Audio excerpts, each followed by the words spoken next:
we have the backside view of one of two of the Hupmobile headlight assemblies, showing that we've redone the original points where we're going to cut up our wiring. We have a new rubber grommet. It's refinished in silver cad because one of our originals shows us that's the way they did it apparently.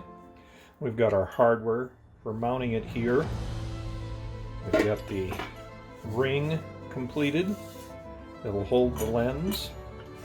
Our socket back in here is completed, also the upper socket, and we have totally cleaned up the reflector to the point that of course it has to be redone, but right now that's where we are with one of the assemblies. The screws here have been substituted with modern, they obviously look correct, but they are stainless steel screws instead. If we're going to restore something like this, let's have stainless steel so it won't rust again.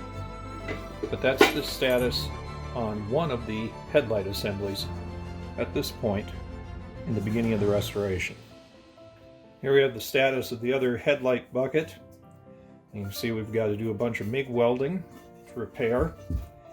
If you watched our channel, you'll see that we've done that on other welding repairs on parts. And there will be a video on this channel that you can watch that shows our Frankenstein method of power derusting, but there's also Son of Frankenstein method of power derusting, where we show you how to do this without acid to get it to this point. And here we have the hardware parts that we've done for that second headlight bucket. On the channel you'll find we have a video on tumbling parts.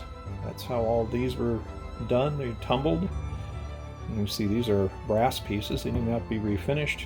The rest of the pieces after tumbling were painted and they turn out quite nice.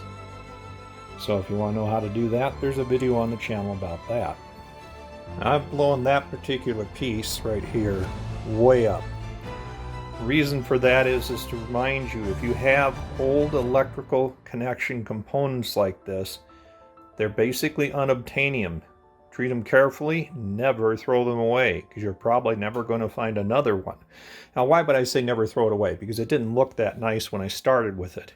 So keep in mind, parts like that you absolutely want to keep. Here we have two NOS ashtrays for the 527T Hupmobile Aerodynamic.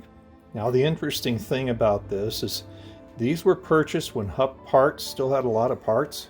Way back in the early 1970s, I have all kinds of correspondence from the owner at that time who was starting to restore the car.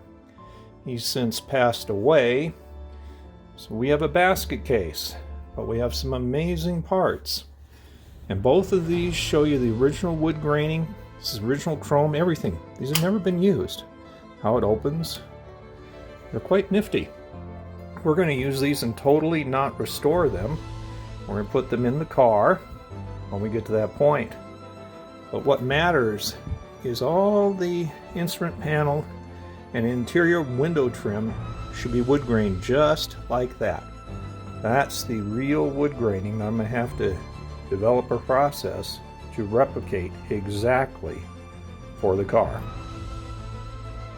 Here we have an overview shot of two more NOS parts for the Hupmobile.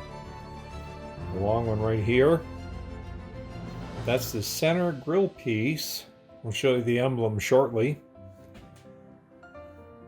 And this particular piece, looking somewhat like a Buck Rogers spaceship, is the hood ornament for the 527T.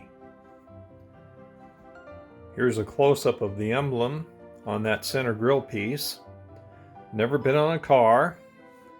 This particular piece looks like it's probably cast Zamac, and you can see that is all the original finish and colors exactly the way it was done by Hupmobile.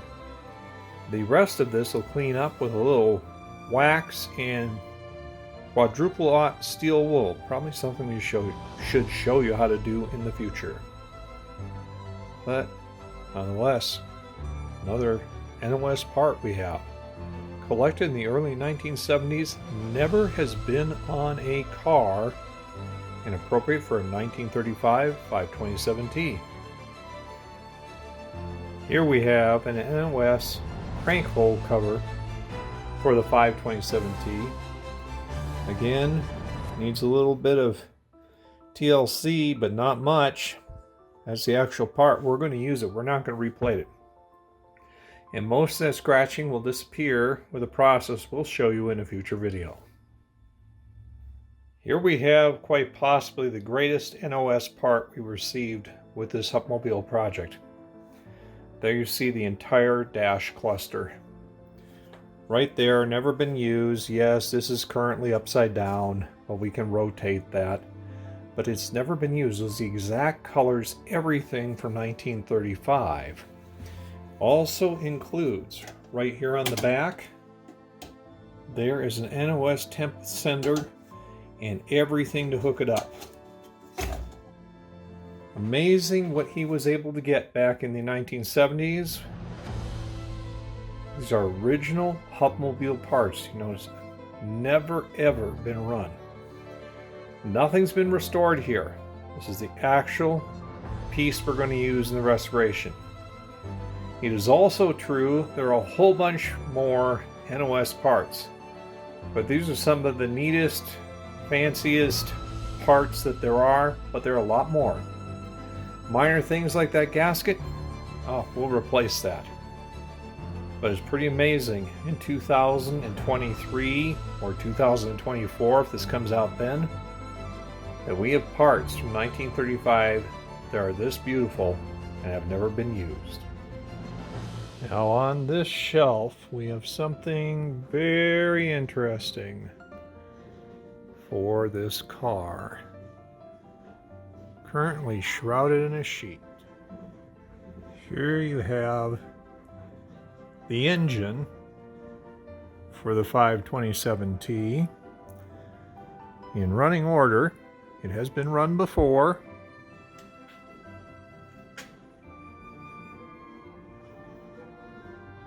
Here we have the opposite side. Even though it's under a sheet, a little dusty. But you can see there has been a lot of work done to it. And as I said, it is operational. It needs to be set back in the car and a few things hooked up.